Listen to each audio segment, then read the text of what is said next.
Hello, OSPE friends. I'm Emily Nichols, P.Eng, in conversation with you today about my recent TEDx talk, What If We Didn't Have to Be One of the Guys? Now, a question I wish more people would ask me about this talk is, Emily, who is this message for?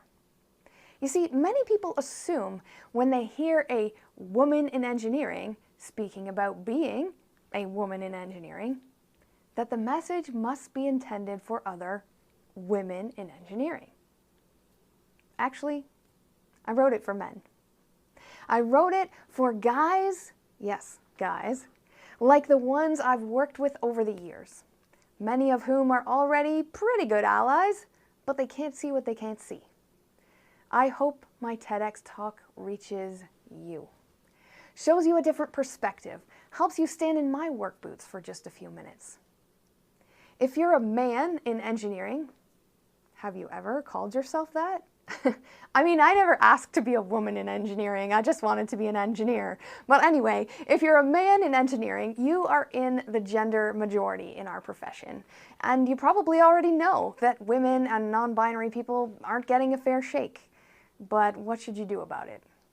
Well, I'm here today to ask you, what if you start with your words? So yeah, this message is for men. Now, I've gotten some wonderful feedback from women as well. Jennifer, who is a senior project engineer at P.Eng, she says, after protesting gender-specific language in my 20s, I had succumbed to the familiarity of using guys. As a female engineer in my 50s, I'm going back to my roots thanks to Emily's talk. Now, I didn't know Jennifer until she wrote this comment on my video, and we got in touch and had a phone call the other day. It was great. Sarah says, I brought 2 young women to hear Emily's TEDx talk live, and it was such an empowering message for them. They talked about it all the way home. This message resonated well beyond STEM and the trades. So here's the thing. I wrote it for men. I'm hearing great things from women. I've even had a bit of feedback from a couple of non-binary people.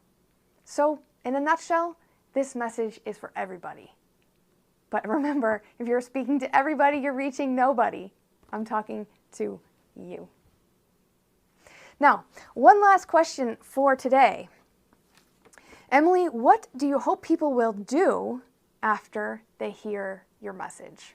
Well, I hope it's evident by now that I hope you will feel empowered to contribute to gender equality by changing your words, and I hope that you will ask more questions, start more conversations, especially the men.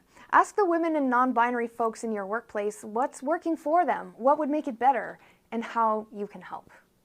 If it turns out that your organization wants to have this conversation, well, I'm easy to find.